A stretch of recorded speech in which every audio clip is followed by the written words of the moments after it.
20 और 21 जनवरी 2025 को बिहार के पटना में कुछ ऐसा होने वाला है जो बिहार में पिछले 43 सालों से नहीं हुआ था। 43 सालों के बाद ये होने वाला है और अभी तक पूरे बिहार के इतिहास में सिर्फ ये 2 बार हो चुका और ये तीसरी बार हो रहा है।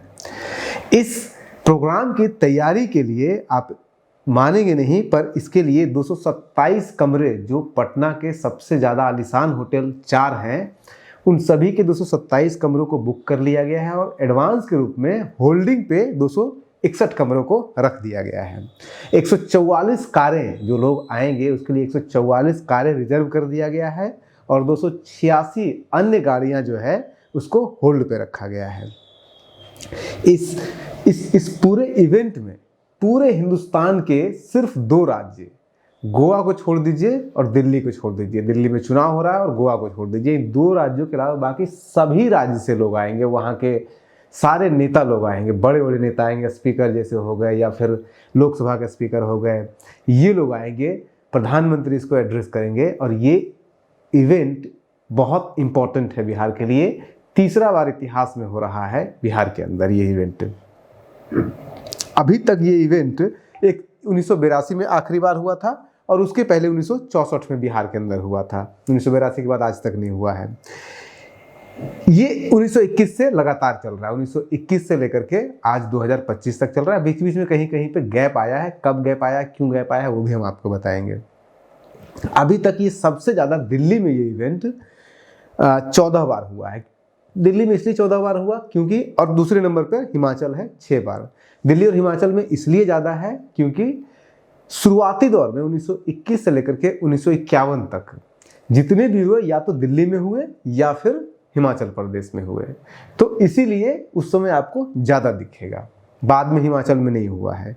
लेकिन उसके बाद अगर आप देखिएगा तो 5 बार ये गुजरात में हो चुका है, राजस्थान, पंजाब, मध्य प्रदेश, महाराष्ट्र, जम्मू कश्मीर, इवन जम्मू कश्मीर में भी, इन सभी जगहों पे, और आंध्र प्रदेश में, इन सभी जगहों पे 4-4 बार हो चुका है। वेस्ट बंगाल, यूपी, तमिलनाडु, कर्नाटक, केरल और बिहार में 3-3 बार हुआ है। उसके बाद फिर मेघालय और उड़ीसा में 2-2 बार हुआ है और उसके अलावा फिर उत्तराखंड, गोवा, छत्तीसगढ़, आसाम में 1-1 बार हुआ है। अभी कुछ राज्य हैं जहाँ की अभी तक नहीं हुआ है और वो राज्य हैं हरियाणा, तेलंगाना। हालांकि हरियाणा को आप ले सकते हैं क्योंकि चंडीगढ़ को अगर आप हरियाणा का हिस्सा मानते हैं, क्योंकि हरियाणा और पंजाब एक हुआ करता था, तो पहले दोनों की राजधानी होती थी तो हरियाणा में। लेकिन अभी तेलंगाना भी नया राज्य बना है, झारखंड भी नया राज्य बना है, तो इन 2 जगहों पे नहीं हुआ है। उसके अलावा अगर आप नॉर्थ ईस्ट को देख लीजिए तो 1 बार आसाम में और 2 बार मेघालय में। उसके अलावा बाकी जो नॉर्थ ईस्ट के राज्य हैं वहाँ पे ये नहीं किया गया है। अब ये इवेंट जो है, उस इवेंट का नाम है all India presiding officer conference, और ये जो कॉन्फ्रेंस 1921 में शुरू हुआ था और 1925 में ही वल्लभ भाई पटेल के भाई विठल भाई पटेल वो इसके पहले चेयरमैन बने थे, जो कि हिंदुस्तानी थे। और ये इसलिए बनाया गया था, ये पहली बार शिमला में हुआ था क्योंकि पता है शिमला जो है राजधानी हुआ करती थी गर्मियों की, अंग्रेजों के लिए। अब नॉर्थ ईस्ट में नहीं होता है, और नॉर्थ ईस्ट में क्यों होना जरूरी है, इसका सबसे बढ़िया एग्जाम्पल ये है कि जब 1951 में आज़ादी के बाद जब ये कॉन्फ्रेंस हो रहा था, संविधान लागू होने के बाद, तब उस समय पे जो उस समय के इसके चेयरमैन जो थे वो जीवी मवलांकर थे। उन्होंने सजेशन दिया कि ये जो कॉन्फ्रेंस है प्रिसाइडिंग ऑफिसर का, इसका मकसद होना चाहिए कि जो भारत की जो डेमोक्रेसी का संघात्मक ढांचा है, जिसका जो फेडरल जो स्ट्रक्चर है इंडियन डेमोक्रेसी का, उसको प्रिजर्व करने के लिए इसको सिर्फ दिल्ली में मत सीमित रखिए। ये अंग्रेजों का ज़माना था इसलिए हो रहा था क्योंकि वो गर्मी सर्दी देखते थे, अपना सुविधा देखते थे। हमें हिंदुस्तान के हर राज्य में इसे करना चाहिए हर साल, और तभी से ये दिल्ली में कम और दिल्ली के बाहर लगातार ज़्यादा होते रहा है। जैसे कि आपको मैं चाहूँ, आप चाहिएगा तो मैं 1-1 साल का, हर साल का मैं आपको दे सकता हूँ। जैसे कि आप अगर अभी से शुरू कीजिए, बिहार में अभी तक 2 बार हुआ है, तीसरा बार अब हो रहा है। तो 25 में बिहार में है, 24 में महाराष्ट्र में है, 23 में फिर आपका राजस्थान में है, 21 में हिमाचल प्रदेश में हुआ था, उसके पहले फिर दिल्ली में मात्र 2021 में हुआ है। 21 में 2 बार हुआ है दिल्ली में। अच्छा, इसमें भी कई बार होता है कि एक ही साल में 2-2 हो जाते हैं, 3-3 भी हुए। 1 साल हुआ ऐसा कि 3 भी हो गए हैं। तो उसमें क्या होता है, शॉर्ट टर्म, दिल्ली में ज़्यादातर 1 दिन के लिए होता है। जैसे कि जो दिल्ली में हुआ था सिर्फ 15 सितंबर को 1 दिन के लिए हुआ था, और उसी साल फिर गुजरात के अंदर भी शिमला में भी हो गया था, हिमाचल प्रदेश में 16 से 19 यानी कि 4 दिनों के लिए। तो ये एक दिन के लिए भी होता है। इसी तरह से आप देख लीजिए इसमें स्क्रीन पे हर साल का पूरा स्क्रॉल करके आप देख सकते हैं, हर साल का इसमें दिया हुआ है और लगातार इसमें ऊपर से नीचे तक आप दिया, इसको आप खुद देख लीजिए, इसको मुझे स्पेल करने की सारा जरूरत नहीं है। लेकिन इसमें अगर आप देखिएगा, अगर आप ईयर वाइज सबको अगर कैलकुलेट कीजिएगा तो आपको एक दो पैटर्न दिखेगा। आप दिल्ली वगैरह सबको छोड़ दीजिए, आप उसमें देखिएगा कि सबसे ज़्यादा मोस्ट इरेगुलर ढंग से इस पूरे कॉन्फ्रेंस को ऑर्गेनाइज किया गया है तो वो यूपीए के टाइम पे, जो अभी 10 साल मनमोहन सिंह सरकार रह के गए हैं, उस टाइम पे ऑर्गेनाइज किया गया था सबसे इरेगुलर ढंग से। एक ही साल में 3-3 कॉन्फ्रेंस इन्हीं के टाइम पे हुआ था। 2005 में लगातार, मतलब एक ही साल में 3 कॉन्फ्रेंस हो गया और उसके बाद फिर कॉन्फ्रेंस ही नहीं हो रहा है। 2005 में आपका छत्तीसगढ़ में भी हुआ और 2 दिल्ली में हो गया, उसके बाद फिर 6 में हुआ, 7 में हुआ, 8 में हुआ, फिर 9 में नहीं हुआ, 10 में नहीं हुआ, 10 में हुआ, फिर 11 में हुआ और 11 के बाद सीधे 15 में हुआ। 12, 13, 14 बिल्कुल नहीं हुआ।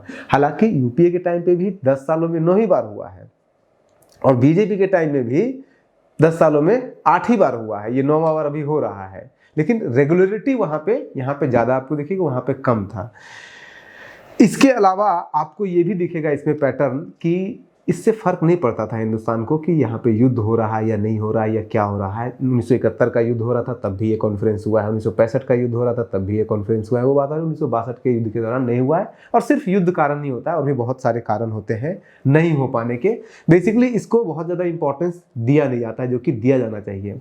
अब इसको इंपॉर्टेंस क्यों नहीं दिया जाता है और क्यों दिया जाना चाहिए, इसके ऊपर इन्हीं के जो प्रेसिडेंट थे इन्होंने कहा था। अच्छा, ये इस कॉन्फ्रेंस का इंपॉर्टेंस ये समझिए कि हिंदुस्तान में पहली बार कहीं पे भी यूनिवर्सल फ्रेंचाइजी, मतलब कि जो महिलाओं को वोट देने का हक या अधिकार जो दिया गया था, ये उसी कॉन्फ्रेंस में दिया गया था, इसी all India presiding officer conference में दिया गया था, जिसमें कि 1925 के कॉन्फ्रेंस में, जिसमें विट्ठल भाई पटेल इसके चेयरमैन बने थे और उसमें मोतीलाल नेहरू ने इसको प्रपोज किया था और लाला लाजपत राय ने सेकंड किया था।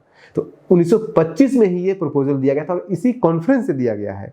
इसके अलावा इसी कॉन्फ्रेंस में एक और इम्पॉर्टेंट डिसीजन लिया गया है 1951 में।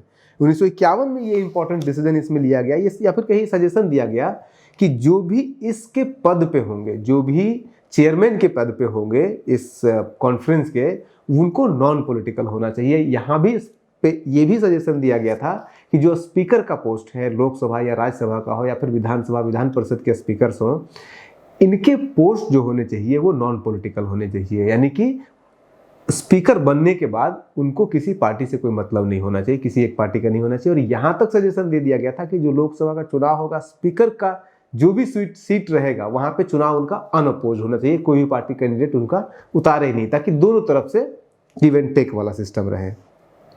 अब ये होता क्या है कॉन्फ्रेंस, इसमें कौन कौन लोग पार्टिसिपेट करते हैं? इसमें जैसे अभी आपने बताया 250 के आसपास, इसमें लोकसभा के स्पीकर हो गए, राज्यसभा के स्पीकर हो गए, या फिर वहाँ के जो प्रिसाइडिंग ऑफिसर का मतलब ही सीधा सा होता है कि जो लोकसभा, राज्यसभा या विधानसभा, विधान परिषद के अंदर जो कार्रवाई की पूरी देखरेख करता है, संचालित करता है कि कौन सा ढंग से, किस ढंग से होना चाहिए, कहाँ पे क्या कानून है, क्या नियम है, किसका उल्लंघन हो रहा है, किसका उल्लंघन नहीं हो रहा है, ये सब कुछ यही लोग तैयार करते हैं। तो ये लोग होते हैं, और ये विधानसभा के भी होते हैं, विधान परिषद के भी लोग होते हैं जो भी यहाँ पे काम करते हैं। इसमें कुछ ऑफिशियल्स भी होते हैं, गवर्नमेंट ऑफिशियल्स भी होते हैं। जैसे कि आपका जो सेक्रेटरी जनरल का पोस्ट है, वो सेक्रेटरी जनरल भी इसमें होते हैं, और वो ज़्यादातर आईएएस ऑफिसर अभी तक हुए हैं। कुछ पॉलिटिकल लोग भी, कुछ नेता लोग भी को भी बना दिया जाता है। हालांकि अभी 2021 में एक बहुत बढ़िया एग्जाम्पल दिया गया, राज्यसभा में पहले सेक्रेटरी जनरल को नियुक्त किया गया, जो कि न तो किसी पार्टी से है और न ही वो आईएएस ऑफिसर है। वो उसी ऑफिस में, यानी कि जो सचिवालय होता है, सचिवालय में नौकरी करते करते 40 साल तक नौकरी इन्होंने किया, और उसके बाद उनको प्रमोट करते करते इनको बना दिया गया सेक्रेटरी जनरल। ये एक मिनिस्टर का रैंक होता है इनका। हालांकि ये जब नौकरी कर रहे थे उस दौरान इन्होंने जेएनयू से पीएचडी भी किया, और मतलब रेगुलरली पढ़ाई करते थे और बहुत बड़े जानकारी माने जाते हैं। हालांकि लोकसभा में बहुत सारे ऐसे लोग जो कि किसी भी आईएएस ऑफिसर नहीं थे, लेकिन उसके बावजूद उनका हुआ था, लेकिन उसमें ज़्यादातर पॉलिटिकल लोगों का किया गया था। तो ये एक बहुत सारे इंपॉर्टेंट डिसीजन इसमें लिया जाता है, और ज़रूरी है कि पूरे देश के जितने भी लोग संसद को, विधानसभा, विधान परिषद को चला रहे हैं, उसमें सब कुछ देख रहे हैं, वो एक साथ एक जगह पे बैठे और फिर तय करें कि किस राज्य में क्या गड़बड़ हो रहा है, किस राज्य में क्या परेशानी हो रही है, आपस में शेयर करें और फिर उसको एक रिजल्ट पे निकले कि कहाँ पे क्या गड़बड़, किसको कैसे सुधार किया जाता है, आपस में एक दूसरे से सीख करके। इसीलिए इस कॉन्फ्रेंस को कराया जाता है, हर साल होना चाहिए, लेकिन कभी कभी नहीं भी होता है। आप बने रहिए न्यूज़ हंटर के साथ। नमस्कार।